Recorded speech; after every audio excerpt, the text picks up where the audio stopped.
अलंकापुरी पुण्यभूमी पवित्र, तिथे नांदतो ज्ञान राजा सुपात्र. तया आठविता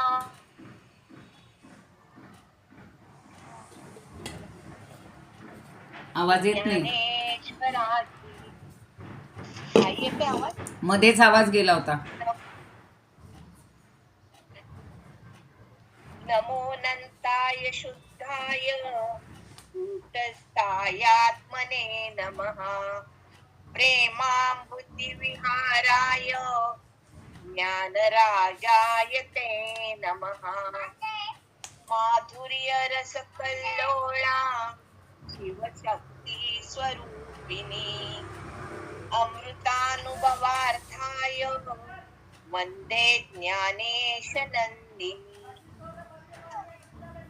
ज्ञानदेव गुरु ज्ञानदेव तारू, उतरील पैल पारू ज्ञानदेव.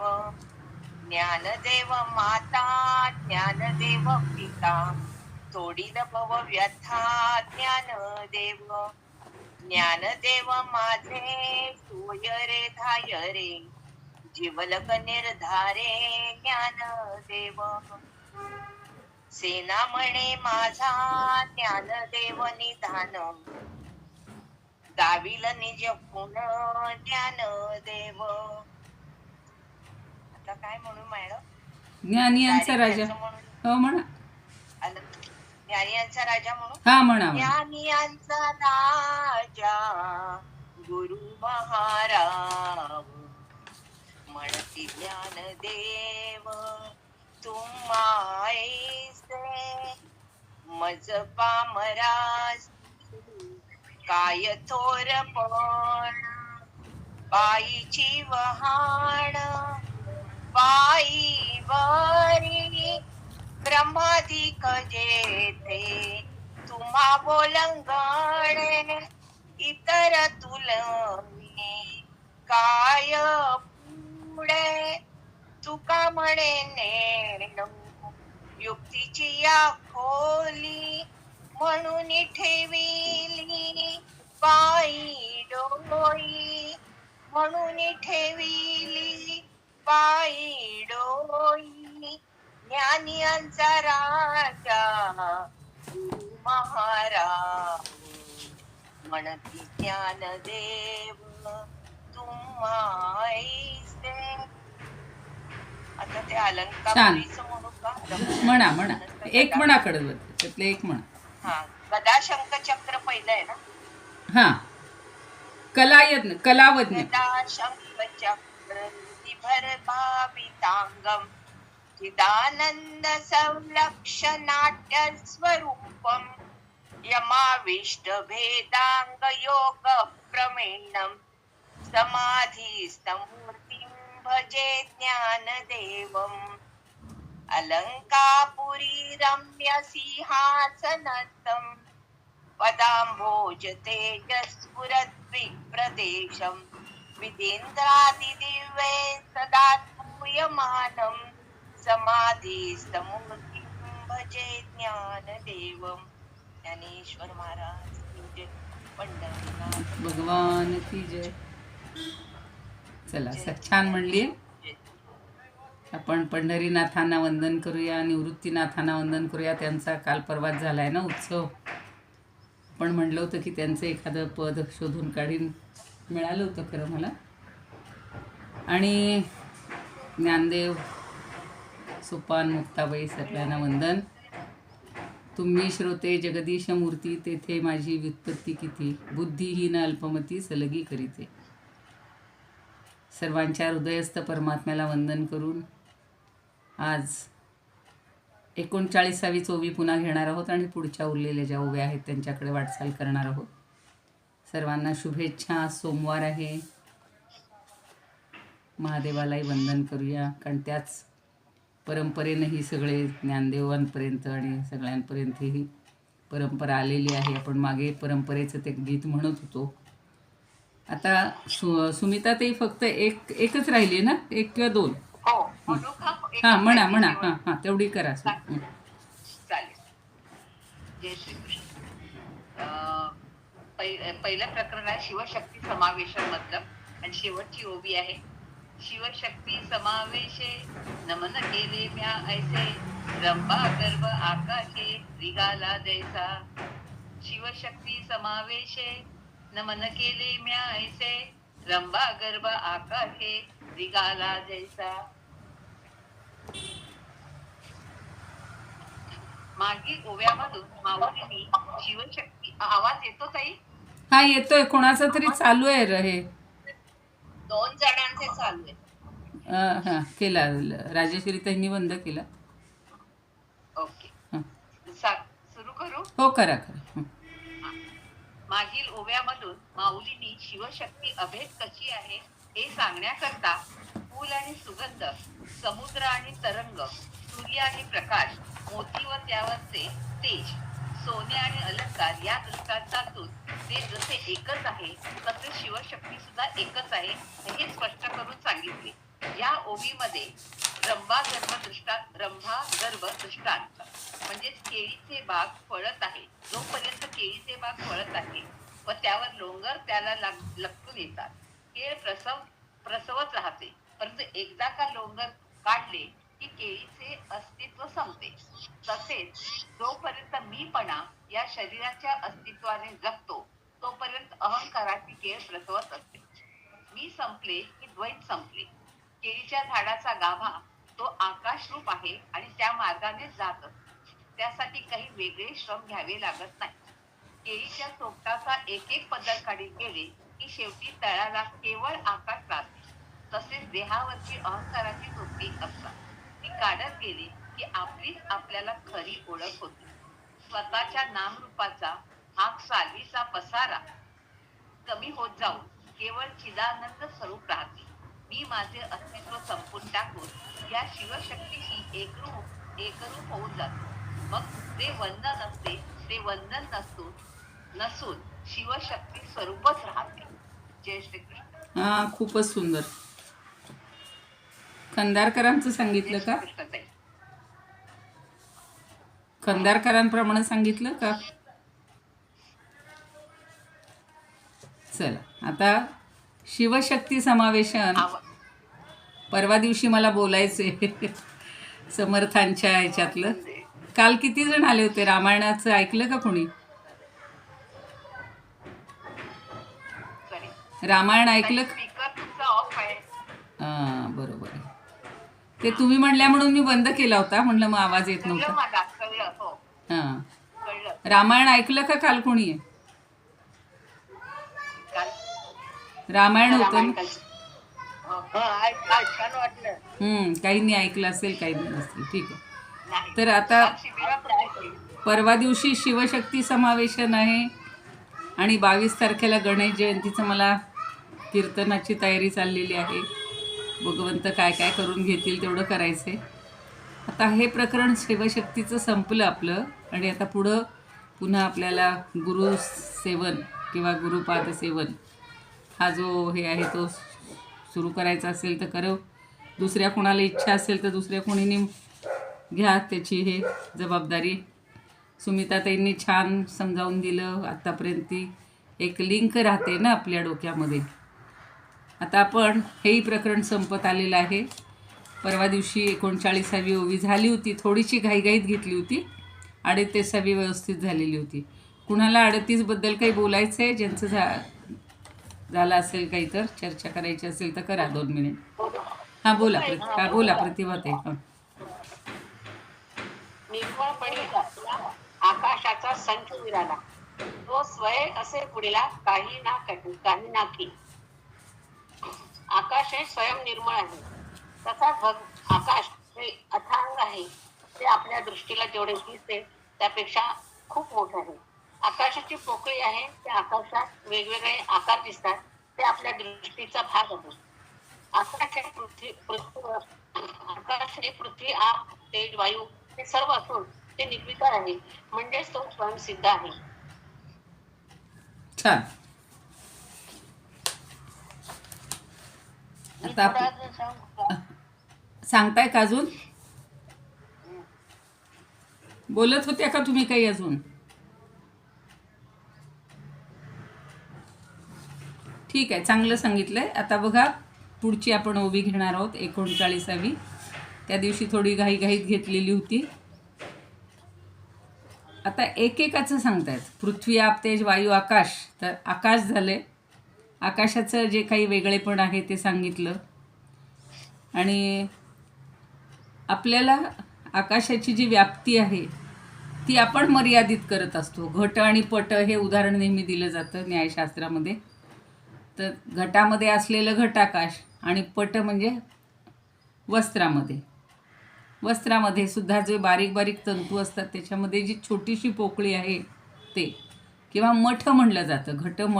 मठाकाशही म्हटलं जातं. तर मठाकाश म्हणजे मठ म्हणजे आपल्या मोठे वास्तू कुठल्याही जे असतील तर त्याच्यामध्ये जे आकाश भरून राहिलेलं आहे ते, आणि ते नष्ट झाले की आकाशातलं आकाश विरून जातं किंवा मिसळून जातं, एकमेकामध्ये मिसळून जातं. तसं हे आपलं आत्मरूप आहे की आपल्या प्रत्येक, म्हणून मला ती ओळ ते फार आठवतं बरं का. जे गीत आहे ना ते आता एकदम म्हणता म्हणजे सांगता आठवलं आणि तुम्हाला मागे म्हणूनही दाखवलं असेल. घटाघटाचे रूप वे आगळे, प्रत्येकाचे दैव वेगळे, तुझ्या विना ते कोणान कळे, मुखी कुणाच्या पडते लोणी, कुणामुखी अंगार, तू वेडा कुंभार विठ्ठला, तू वेडा कुंभार. कुंभाराला वेडा म्हटलेला आहे, वेडा कुंभार. कारण तो काय करतो, आपले एवढे सगळ्यांचे देह, पशु पक्षी प्राणी कीटक सगळ्यांचे एवढ्या आकाराचे सगळे देह निर्माण करतो. हे जणू काही घट आहेत आणि त्या प्रत्येकाचं दैव वेगळं आहे. बघा ना, एका घरात जर 2 भावंडं कधी जुळी असली, किंवा हल्ली पूर्वीच्या काळी जास्त असायची भावंडं 8-10 पर्यंत, तर प्रत्येकाचं दैव जसा जसा तो वाढत जातो तसं तसं मोठा होत जातो. तसं प्रत्येकाचं दैव वेगळं असतं आणि ते फक्त त्या भगवंतालाच माहिती आहे. म्हणजे आता रोज महाराजही सकाळी सांगतात की प्रत्येकाची गोष्ट, प्रत्येकाला म्हणण्यापेक्षा प्रत्येकाची प्रत्येक गोष्ट, मग तो साधना करत असेल, आत्ताच त्या ताईंनी सांगितलं की साधना करत असेल तर तीच आपली साधना त्या भगवंतापर्यंत कशी पोचते, तर ती वाऱ्याच्या मार्गानं पोचते. असं प्रत्येकाचं आहे आणि सगळं जाणणारा तो एकमेव आहे. तेच त्यांनी आकाशाचं आणि भगवंताचं किंवा जे परमात्म्याचं निकटचं साहचर्य दाखवलेलं असतं, सांगितलेलं असतं. तर ते आकाश जसं निर्मळ आहे तसं हाही पूर्ण निर्मळ आहे. आता पुढे पाण्याचं उदाहरण दिलेलं आहे आणि ते 39मध्ये आपण धावतं त्या दिवशी पाहिलं होतं. का अंगी की निर्मळपणी, का अंगी की निर्मळपणी, हारपलिया पोखरणी, हारपलिया पोखरणी, हे आणिका वाचुनी पाणी, हे आणिका वाचुनी पाणी सगळेची आहे, हे आणिका वाचुनी पाणी सगळेची आहे. की अंगी की निर्मळपणी, हारपलिया पोखरणी, हे आणिका वाचुनी पाणी सगळेची आहे. आता या पोखरणीचे वेगवेगळे अर्थ वेगवेगळ्या अभ्यासकांनी किंवा महाराजांनी असे घेतलेले आहेत. ते थोडेसे आपण त्या दिवशी घाईघाईत पाहिलेलं होतं, पण पुन्हा जरा इथले शब्दार्थ आणि अन्वय याच्यासह आपण बघूया. आता काय म्हटलेलं आहे, अंगी, अंगी म्हणजे झऱ्याच्या रूपानं, निर्मळपणी किंवा निर्मळ पाणी म्हणजे निर्मळ पाणी, निर्मळपणी म्हणजे दुसऱ्या वाचून एकटं किंवा वेगळं.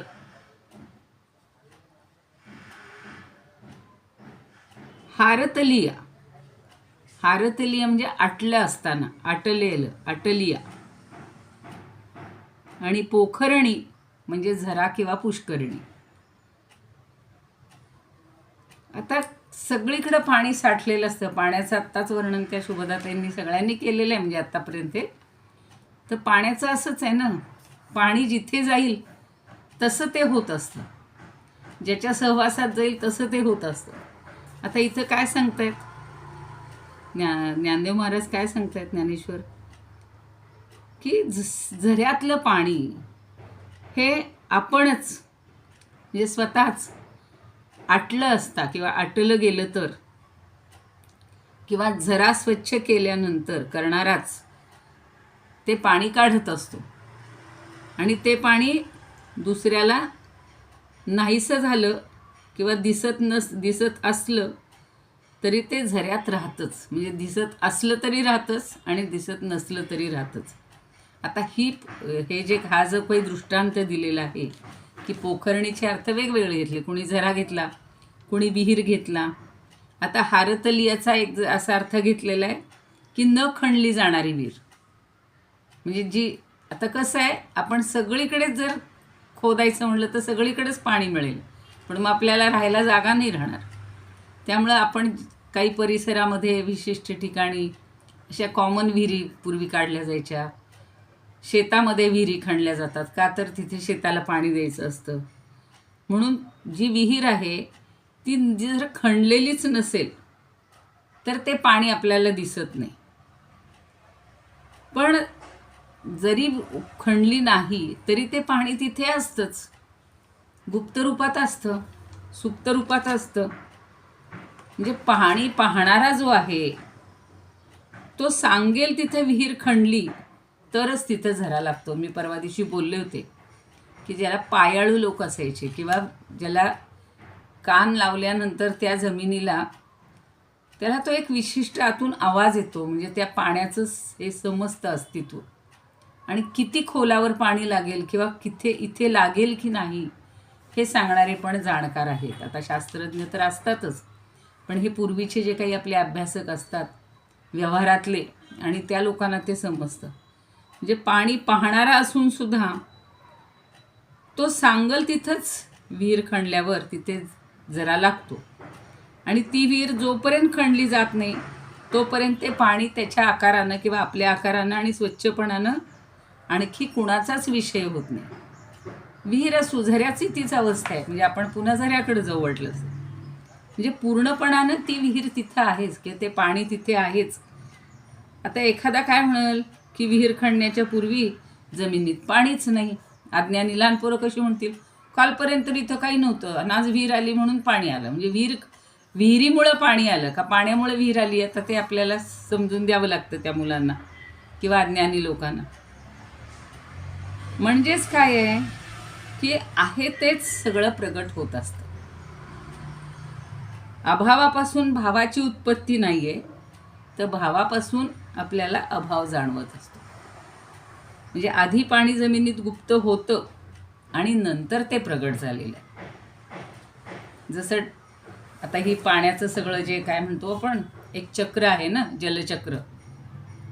म्हणजे उष्णतेनं समुद्राच्या नद्यांच्या पाण्याची वाफ होते, मग ते जातं, मग पुन्हा ढग बनतात, पुन्हा खाली पडतं, पुन्हा हे असं सगळं चक्र चालू राहतं. पण ते सुद्धा चक्र काही आपण रोज उठून असं समजून घेत नसतो. फक्त आपण म्हणतो आला पावसाळा, आला उन्हाळा, थंडी आली, मग उन्हाळा जास्त नको. पण ऊन जर पडलंच नाही तर ती वाफ कशी होणार? पुढच्या वर्षीसाठी पाणी कुठं तयार, ढग कसे तयार होणार? म्हणजे हे सगळं तसं जर म्हणलं तर एकूणच सगळं सृष्टीचं चक्र आहे. हे तसं आपल्याला अज्ञात आहे. दिसतं, पाऊस पडतो तेव्हा कळतं की आता पाऊस पडतो. पण जोपर्यंत काहीच नसतं त्या वेळेला आपण लहान मुलं म्हणतात ना, कुठून आलं पाणी? तर पूर्वी अशी त्या निळू फुले का कोण त्यांची गाणी होती बघा, वर ढगाला लागली कळ, पाणी थेंब थेंब गळ. म्हणजे त्या ढगाला जणू काही कळ लागते आणि मग त्याच्यातनं पाणी गळगळ पडतं. अशी अगदी याच्यासारखी सामान्य लोकांना समजतील अशी ही गाणी आपल्याकडे तयार झालेली आहेत. तर वामनराव देशपांडे काय म्हणतात की झरा कसा असतो, झुळझुळ वाहतो. मला आज आठवण आली मगाशी ज्या वेळेला मी हे वाचत होते त्यावेळेला तुम्ही पण लहानपणी हे प्रयोग केले असतील, आणि त्या दिवशी पण मी सांगितलं होतं की आम्ही ज्या गावी राहत होतो तिथे नदी जवळ व्हायची, आणि मग जेव्हा विहिरीला पाणी नसेल, अगदी आटला असेल, त्यावेळेला त्या नदीचं पाणी आणायला जायचं, खर्चासाठी आणायचं लांबून, आणि त्याच्या जवळ मग झरे खणायचे. आता कसं एका झऱ्यातनं 5-6 लोकांना जर घ्यायचं म्हटलं तर ते पाणी वर येईपर्यंत, त्याचा साठा होईपर्यंत वेळ लागणार ना. मग बाकीचे काय करणार, आम्ही काय करणार, पुन्हा दुसरीकडं घरा खोदायचा, म्हणजे हातानेच कणायचं, हातानेच काढायची. वाळू बाजूला केली केली केली की बरोबर तिथं पाण्याचा साठा असतो. तर हे झुळझुळ वाहणारं जे झऱ्याचं असेल किंवा नदीचं सुद्धा, तर ते वाहत असतं आणि ते आपल्याला दिसतं. जेव्हा दिसतंय तेव्हा आपण त्याचं अस्तित्व मानतो.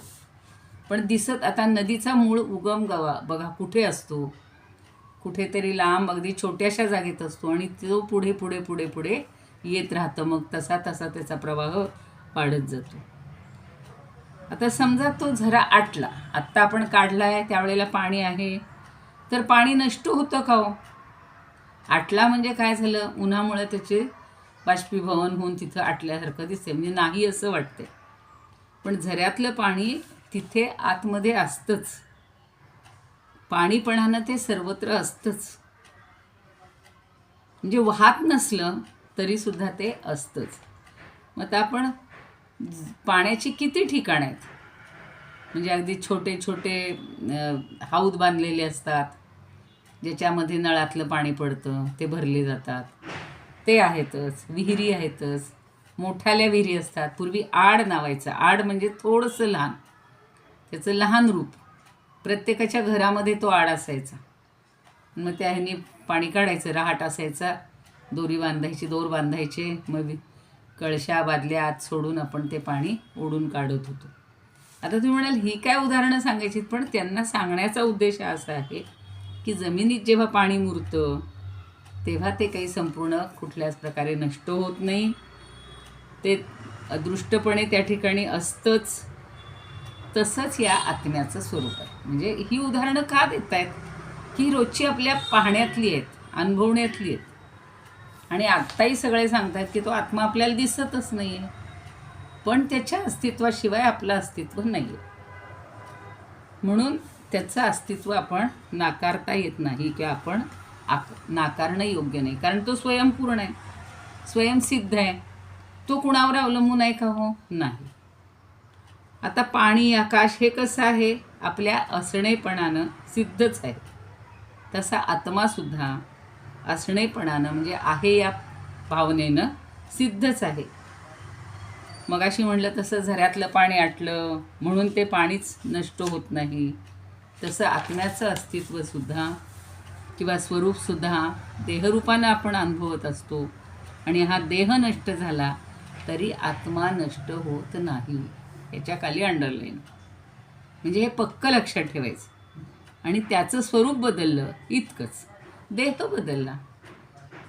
आता आपल्याला सगळी ही जीवनचक्राची कल्पना माहिती की शेवटच्या क्षणापर्यंत किंवा शेवटच्या क्षणी जी आपल्याला इच्छा होईल किंवा आयुष्यभर जे आत्तासुद्धा बघा आपण म्हणत असतो की पुढचा जन्म मिळाला तर मी अमकं करेन.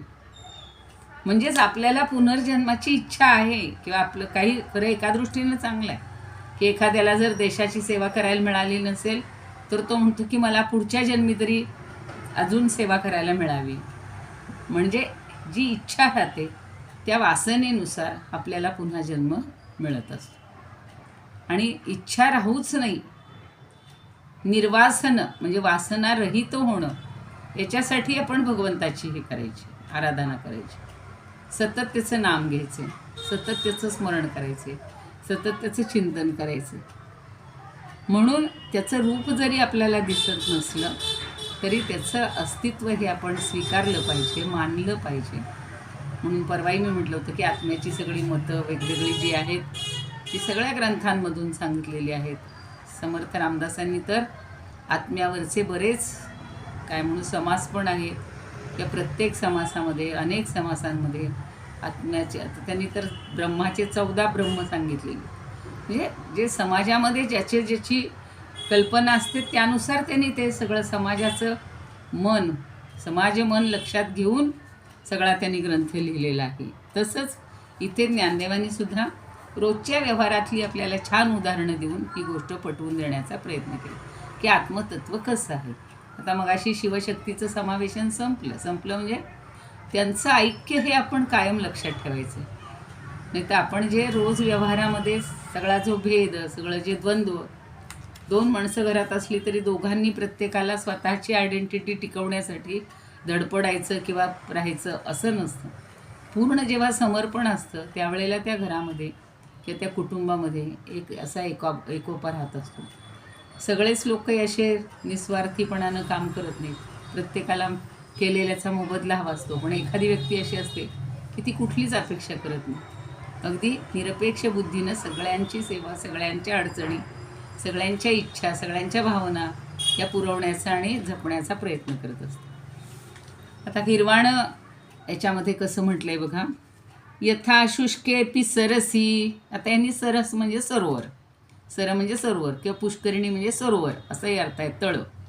यथा शुष्केपी सरसी पानीयम नान्य गोचरम. पानीयम नान्य गोचरम. गोचरम म्हणजे आपल्या दृष्टीला दिसण्याजोगं, आणि न अन्य गोचरम म्हणजे जे दिसू शकत नाही. शुष्क झाल्यानंतर कोण? सरसी, सरोवर. आता कित्येक सरोवर अशी आटून जातात बघा, आणि पुन्हा पावसाळ्यात सगळी छान भरली जातात. हल्ली आपण धरणं बांधतो. धरणंसुद्धा बांधल्यानंतर जो मूळ धरणातला साठा असतो तो जर सोडला नाही तर सगळं खाली शुष्कच असतं. तथाप्यंतस्वरूपेण, तथापि अंतस्वरूपेण, तथापि म्हणजे तरीसुद्धा, अंतस्वरूपेण आतल्या बाजूने, आतल्या स्वरूपाचा विचार केला तर स्वस्थम संपूर्णमस्ति तत्. स्वतःच्याच ठिकाणी ते संपूर्णपणे भरलेलं असतं किंवा अस्तित्वात असतं. जलाबद्दल सांगतात, पाण्याबद्दल सांगतात, सरोवराबद्दल सांगतात. आता तेच अभंगामध्ये स्वरूपानंद सोप्या भाषेत खूप छान सांगतात आणि ते आपल्या डोक्यात लगेच बसतं. किंवा झऱ्यातील जैसे शुद्धोदक, किंवा झऱ्यातील जैसे शुद्धोदक आटले क्षणेक ऐसे वाटे. क्षणेक, एक क्षणभर ते आटलंय असं आपल्याला वाटतं.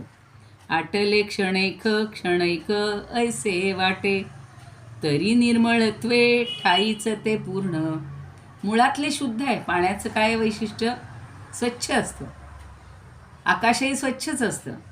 तरी निर्मळत्वे ठाईच ते पूर्ण दिसते म्हणून नाही नोहे.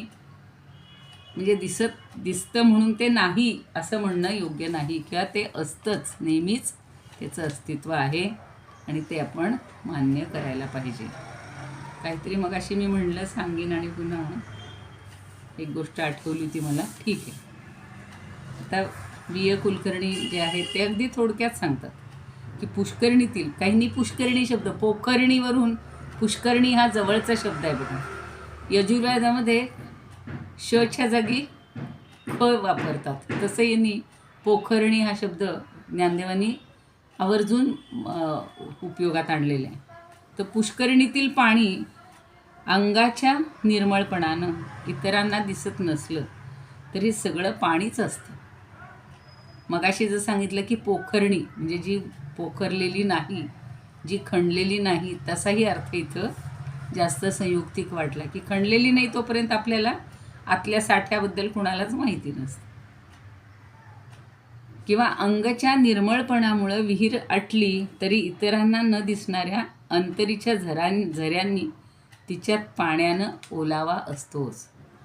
आता सकाळी महाराजांनी सांगितलंच ना की आपण जेव्हा असं पाहत असतो ह्या झऱ्याकाठी, नदीकाठी वगैरे, तर कुठेही तुम्ही आसपासच्या भागामध्ये हाताने जरा वाळू आणि वाळू बाजूला केली तर ओलावा दिसतोच.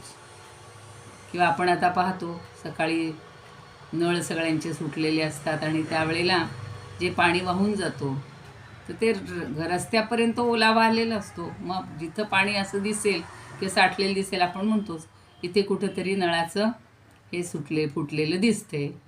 म्हणजे हे नळाचे किंवा पाण्याचे सगळे जे सोर्स आहेत, जे मूळ आहेत, प्रवाह मूळ जिथे आहे तर तिथं तो गुप्त रूपानं तरी त्याचं अस्तित्व असतंच.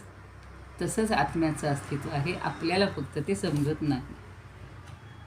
आणि सगळ्यांनी ते साखरे महाराजही तेच म्हणतात की झऱ्याचं स्वच्छ पाणी आपल्या ठिकाणीच, म्हणजे तिथल्या तिथंच तो आटला जातो, दुसऱ्याला दिसत नाही, पण ते पाणी हे पाणीपणानं असतंच.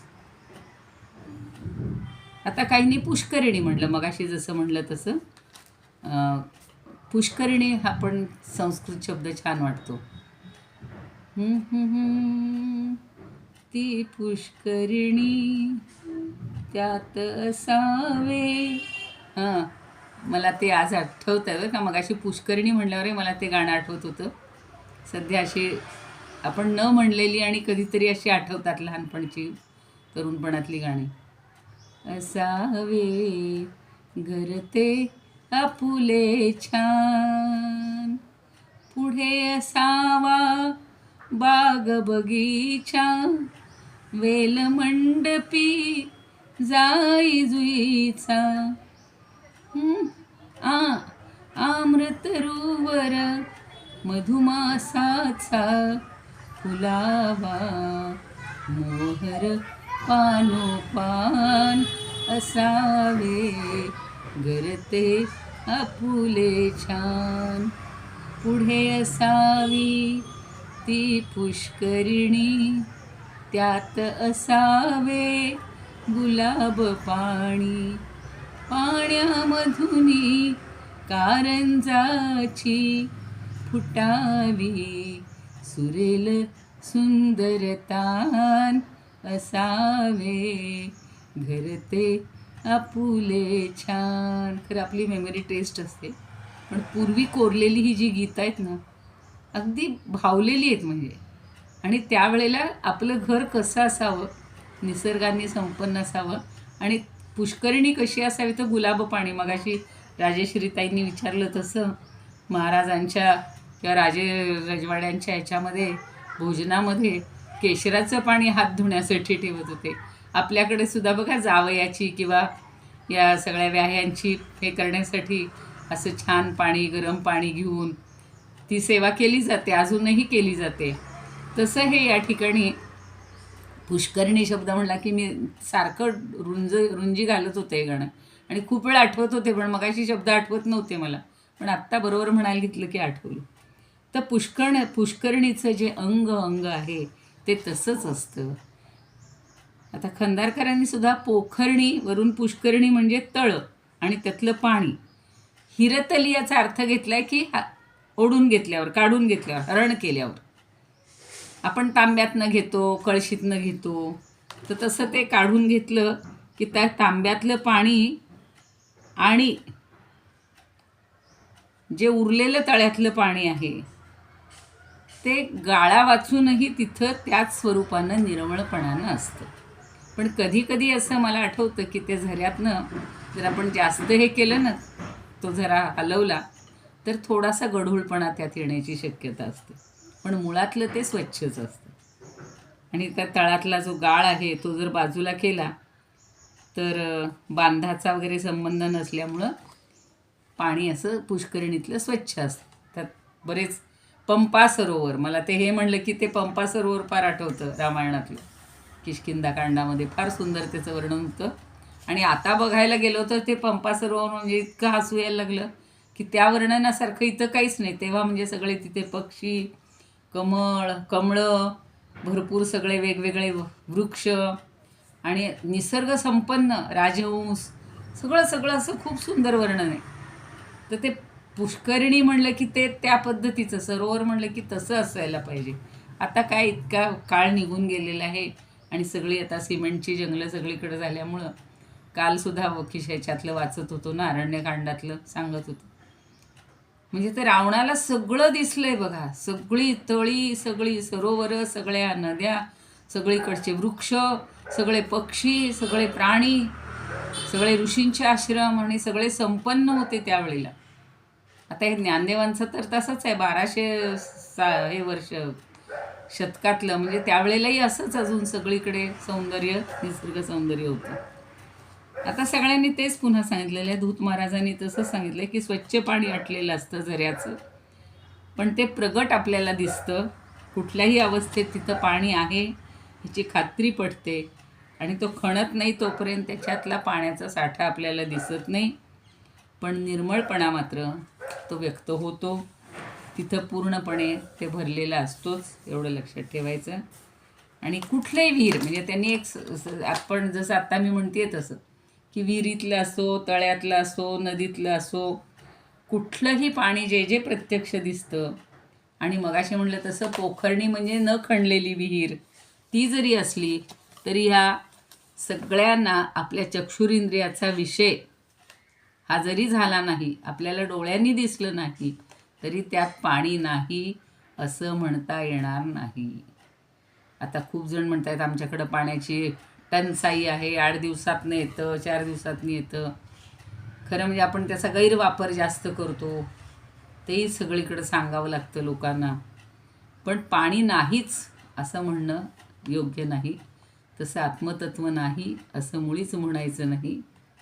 तो अन्य कशाचाही विषय होणार नाही असं ह्याच्याबद्दल आहे. अजूनही एक धूत महाराजांनी, नाही खंदारकरांचं सांगितलं माझ्या मते मी. खंदारकरांनी सुद्धा त्यांनी अगदी थोडक्यात सांगितलेलं, जास्त नाही. तेच पुष्करणी म्हणजे सरोवर किंवा तळ असाच त्यांनी पण अर्थ दिलेला आहे.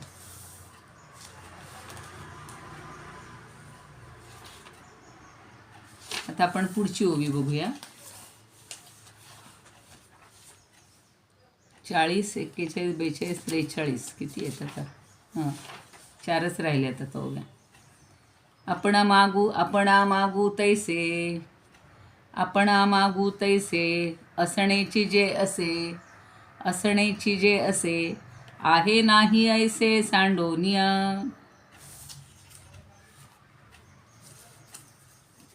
भ आहे का भागू आहे बहुतेक, काही ते शब्द काही ठिकाणी लक्षात येत नाही. मॅडम भागू आहे. हा भागू, मी चुकून मागू म्हणले, मला ती शंका आली की भागूच आहे तिथे. आपणा भागू.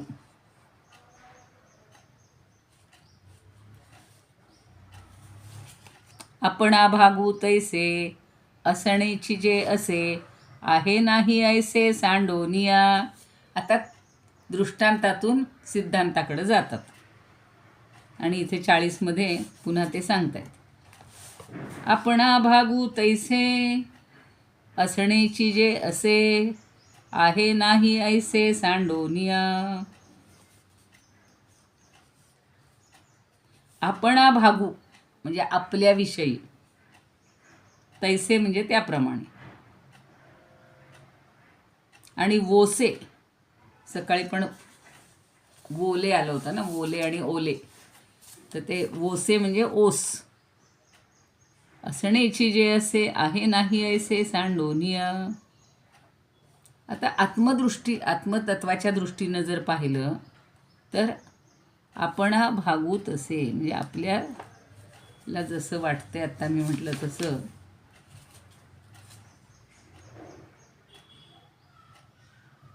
आपणाविषयी, आपल्याविषयी, आणि ओसे म्हणजे जिथं शून्यवत, काहीच नाही असं वाटतं. ते म्हणतात ना, बाप दाखवणं तर श्राद्ध कर.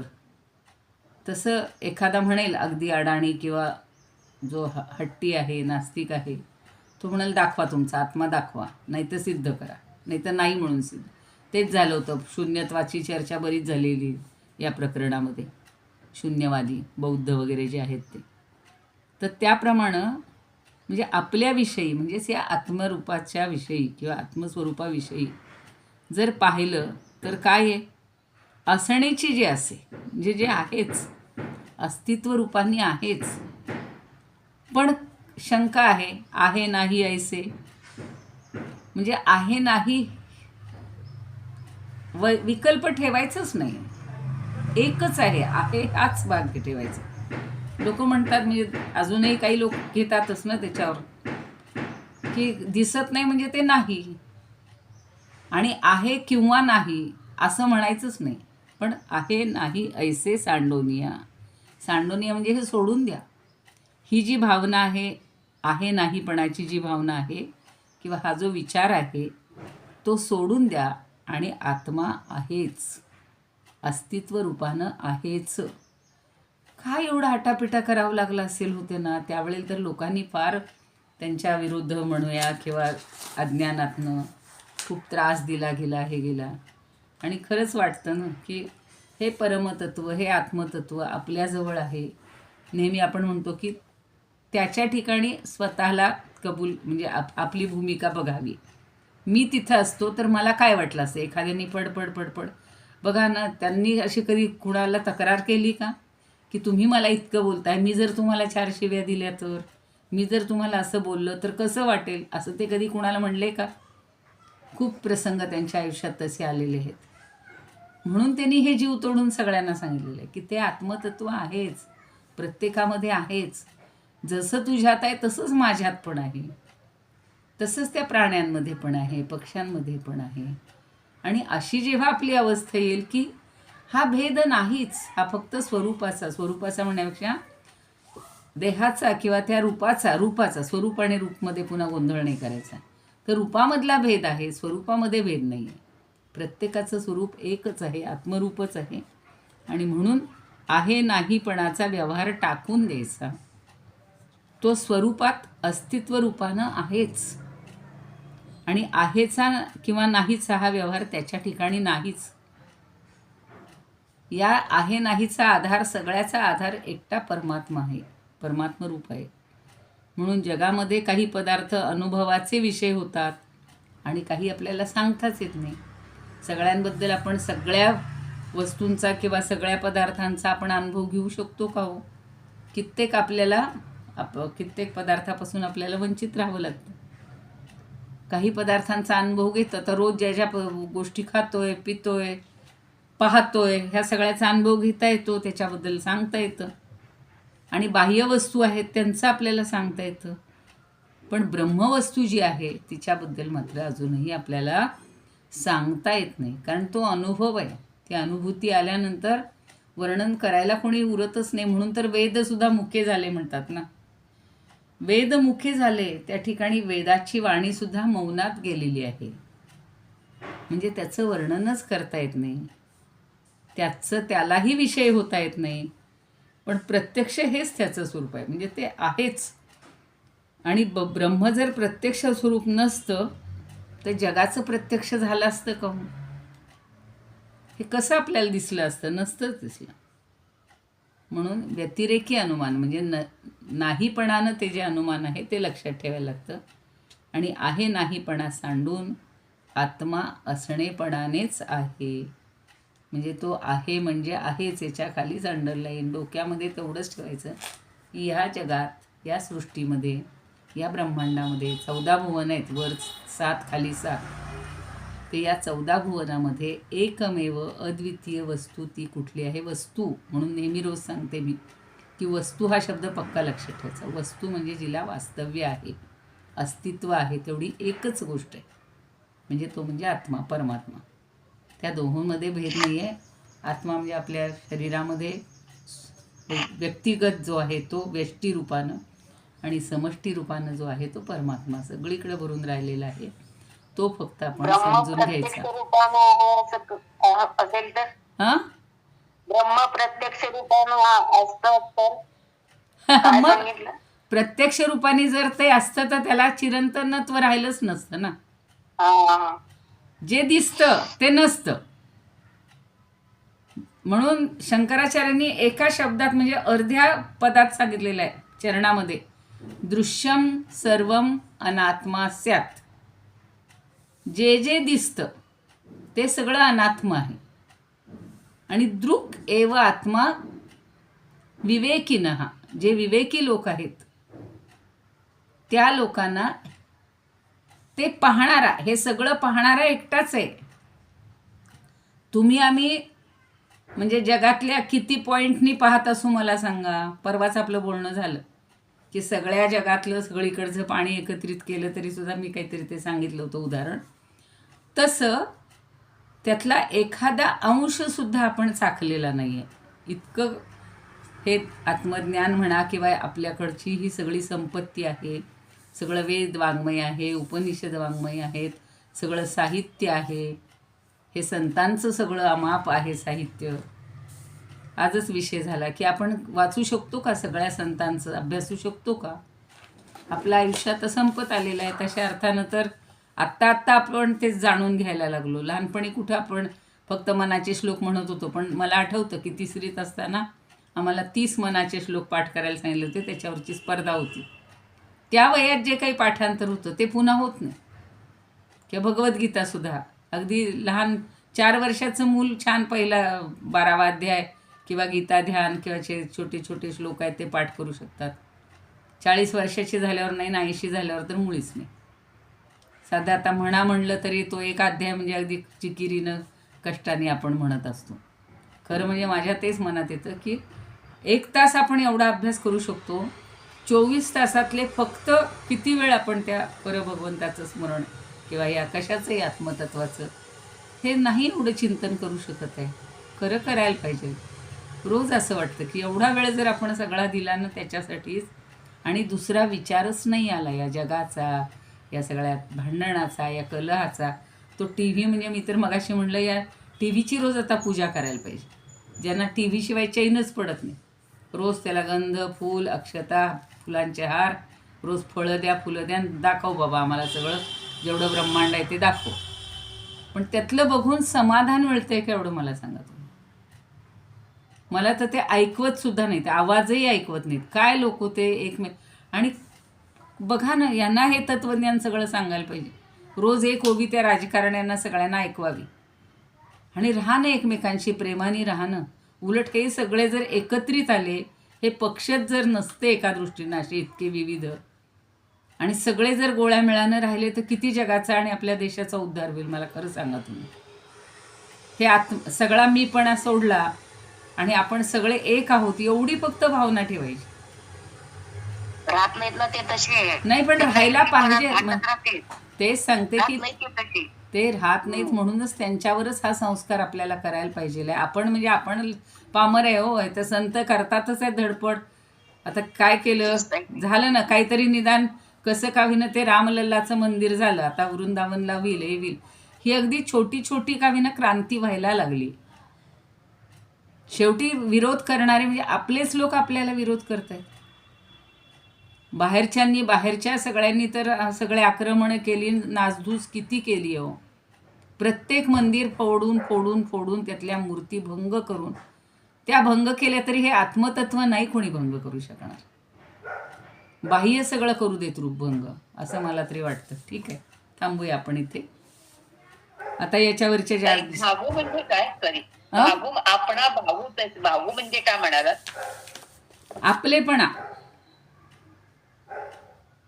आपणाविषयी. हा, आपणाविषयी किंवा भागू, आपलेपणा. आपणा भागू, आपणा भागू तैसे म्हणजे आत्मरूपाच्या दृष्टीनं किंवा आपलेपणाच्या दृष्टीनं पाहिलं तर असा त्याचा अर्थ. म्हणजे कालची जी उदाहरणं आहेत त्याच्या परवाचं आकाशाचं आहे, कालचं पाण्याचं आहे, तसं आपल्यापणानं किंवा आत्मपणानं जर पाहायचं म्हटलं तर काय आहे. लौकिक अर्थानं हे आहे नाही सगळं सोडून द्यायचं आणि फक्त आत्मरूपानं त्याचं अस्तित्व आहे या सगळ्या विश्वाचं एवढं लक्षात ठेवायचं.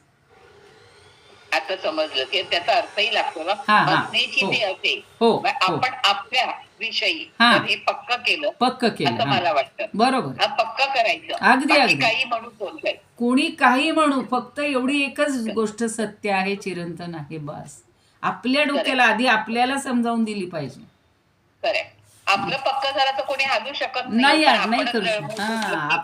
आपण म्हणू काय असेल का नाही, ते ज्ञानदेव म्हणतायत, ज्ञानदेवांनी एवढे ग्रंथ लिहिले म्हणून त्यात म्हणायचं, वेदांनी सांगितले म्हणून म्हणायचं, मला तर काही त्याचा अनुभव येत नाहीये, आणि मग पुन्हा लोक डळमळतात. तर तसं नाहीये. पहिला आपला निर्णय पक्का व्हायला पाहिजे की आहे म्हणजे आहेच, आणि तेवढंच खरंच सांगते. बाकी कशाचा विचार नाही केला आणि फक्त आत्मस्वरूपाचा विचार केला. हे सगळ्या काय म्हणतात ना, या नश्वर गोष्टीमध्ये किती जीव अडकवायचं.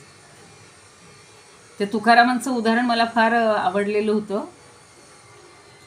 म्हणजे त्यांची सासूबाई आली आणि बायकोला वाटतं की माझी आई आली, चला आईला मी पुरणपोळीचा स्वयंपाक करून वाढते. ह्याच्या गीतेच्या वेळेला ही विवेचनं झालेली आहेत आणि तिने छान पुरणपोळीचा स्वयंपाक केला, आमटी केली. ते आपल्याकडं कटाची आमटी वगैरे असते ती. जेवायला वाढलं, आधी महाराजांना वाढलं, त्यांनी आनंदात खाल्लं आणि ते निघून गेले.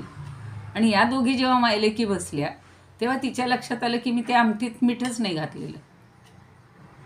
आणि मग ते म्हणतात तुम्ही काय ती त्यांच्यावर चरफडायचीच ना, चिडायचीच ना, की तुम्ही मला माझं हे भिंग बाहेर पाडण्यासाठी किंवा मला खोटं ठरवण्यासाठी, मला वाईटपणा देण्यासाठीच सांगितलं नाही की याच्यात मीठ. अगं तो म्हणला मी विठ्ठलाचं नाव घेत घेत तुझी आमटी खाल्ली, तुझं हे खाल्लं, मला कुठे त्याला काय नाही आहे, काही कमी आहे हे मला कळलंच नाही. अमृताहुनी गोड नाम तुझे देवा. तर त्यामुळं मीठही त्याला कळलं नाही, काही नाही. आपण सुद्धा रोज, मला रोज असं वाटते, उदरभरण नोहे म्हणतोय किंवा वदनी कवळ घेता नाम घेत, नाम तर घ्याच, पण फक्त त्या प्रत्येकामध्ये तो भगवंतच आहे, आत्मतत्व, त्याच्याशिवाय आपलं पान हलत नाही असं म्हणून जर आपण कसं असेल तसं खाल्लं तर त्यात षड्रसांसाठी आडायला नको, मसाल्यासाठी आडायला नको. एखादी गोष्ट कमी असेल आणि सुगरुणीनं सुगरण म्हणतात, तिनं जसं बनवलं असेल कोंड्याचा मांडा, तो जर गोड करून खाल्ला तर हे वाद येतील का हो, मला सांगा तुम्ही. म्हणून पूर्वी घरात हां बोला. करपात्री महाराज एका ओंजळीतच घ्यायचं म्हणे, आणि सगळं वरण भात काय जे तुम्ही वाढत ते एका ओंजळीत घेऊन पाण्यात बुडवून खायचे म्हणे. मग करपात्री पण आणि समर्थ रामदास तेच करत होते ना. हो, रामदास म्हणजे रामदास किती त्यांचं. हा, म्हणजेच मलाही तेच वाटतं की आपण जर असं अन्न ग्रहण केलं जसं आहे तसं, आपली किती बायकांची तर किती चिकित्सा असते, बाई तिने असंच केलं आणि तिने याला हेच घातलं नाही ते तेच घातलं नाही. नको, ती चिकित्सा सगळी बंद करायची, आता सगळी बंद करायची. आणि हा एक अभ्यासच आहे तो आपण आता करू शकतो म्हणा, की आपण आता ठरवलं विबेऱ्या चावण्यात आपल्या, त्यामुळे आपल्याला लवकर इतर होत नाही. नाही पण कसं आहे, हरिद्वारला एक महाराज आहे तो, आता ते महाराज हातामध्ये घेतात आणि पाण्यात 3दा बुडून खातात. स्वरूप चांगलं आहे त्यांचं, आता पण चालू आता हरिद्वारला. म्हणजेच आपले हे सगळे चोचले जिभेचे आहेत ना, ते प्रत्येक इंद्रियाचे चोचले करतोय ना आपण. ते जिभेला किती लाडवून ठेवले मला सांगा तुम्ही. म्हणून आपण देहासाठी सुटू शकत नाही ना. नाही, पण हळूहळू केलं कमी तर आपणही तिकडे जाऊ शकतो. हळूहळू अभ्यास जर तसा केला तर कसंही असो, अन्न हे उदरभरणात यज्ञ कर्म. आणि माझा मुलगा सुद्धा सांगतो की कधीही कुणीही जेवायला बसल्यावर ते काही बिघडलं असेल, चुकलं असेल तर त्याला नावं ठेवायची नाही, जे लहानपणापासून मुलांवर सांग. तो म्हणतो त्या बाईचे किंवा जी कोणी मुलगी असेल, जी कोणी असेल, तिचे कष्ट असतात त्याच्यामागे. तिनं मुद्दाम तर नसतं केलेलं वाईट करायचं म्हणून. चुकून एखादी गोष्ट कमी जास्त झाली किंवा जास्त होतं, आता माझ्या हातनं आज भाजीला थोडंसं मीठ जास्त झालं, कारण पालेभाज्या असतात त्याला फार अगदी काय म्हणतात ना, चाणाक्षपणे घालायला लागतं. ती दिसायला पसारा एवढा दिसतो आणि नंतर मग ती कमी होते. त्यामुळे आपण जर त्या पसाऱ्याच्या मानानं घातलं तर ते खारटच होणार. आणि पटकन करायचे, बुवा 2 मिनिटात द्यायचे, चला होऊन देत. पण आपल्याला ते जाणवतं की ही चूक झालेली आहे, पण ती चूक दुसऱ्यांनी दाखवली तर आपल्याला जास्त दुःख होतं. कारण हा भेद आहे सगळा, आपल्या मनामध्ये भेद आहे सगळा. आहे ना. आता आपण आपलं पडलो तर आपल्याला काही वाटत नाही, पण कोणी पाहिलं तर आपल्याला वाटतं. आणि म्हणून म्हणजे दुसऱ्यांनी पाहू नये म्हणून आपल्याला त्याचं पाहिलं तर वाईट वाटतं. आणि नाहीतर लहान मुलं सुद्धा बघा, कोणी नसलं तर उठतात, पळत सुटतात. आई दिसली की भोकाड पण नाही, आई दिसली तर भोंगा पसरतात. चला, हे एकूण काय आहे, सगळा व्यवहार, संसार आणि हे परमार्थ, हे दोन्हीची सांगड घालता आली पाहिजे. हळूहळू आपल्या मनाला असं वळवायला पाहिजे, बस, बाकी काही. आणि फक्त आपण ह्या संतांची उदाहरणं सांगण्यासाठी आपण अभ्यासतोय नाही, आपण अनुभवण्यासाठी ती अनुभवायची. आणि अंगीकार करता आला पाहिजे. खरंच सांगते, पण एकेका पदार्थाचं, एकेका गोष्टीचं केलं तर काही होत नाही. अहो, खरंच होती सवय तशी. आणि काय बिघडलं, एक दिवस हे बघा, एक दिवस ते जिभेला काहीतरी वाटेल, दुसऱ्या दिवशी थोडं अजून कमी वाटेल, मग त्याच्या तिसऱ्या दिवशी अजून कमी वाटेल, चौथ्या असं सातत्य झालं 2-4 वर्ष म्हणा, की काहीच वाटणार नाही, कशाचंच काही वाटणार नाही. भूक लागल्यानंतर कसे जातात. मग तेच सांगते ना, भुकेला कोंडा निजेला धोंडा, काय म्हटलं, मणी का पडलं. कशाला म्हणी पडल्या त्या, तेवढ्यासाठीच म्हणलेलं. चला थांबूया. कुणाला म्हणायची प्रार्थना? दुसरं कोणी म्हणणार असेल तर. इदमुपकर्तुं भुवनमण्डलं समुदितमिव भास्करं सादरं. हं? मी म्हणते म्हणा म्हणा निलिमाते म्हणा. इदमुपकर्तुं भुवनमण्डलं समुदितमिव भास्करं सादरं वन्दे ज्ञानेश्वरं सादरं वन्दे ज्ञानेश्वरं त्रिभुवनमाता भगवद्गीता लोकमङ्गला लोकविश्रुता लोकहितं संततं येन ज्ञानेश्वरी विरचिता श्रुत्वा प्राकृतधिरं सादरं वन्दे ज्ञानेश्वरं सादरं वन्दे ज्ञानेश्वरं गीताशास्त्रं काम्बुधिकल्पं नवन्तदीयं वैक्वचाल्पं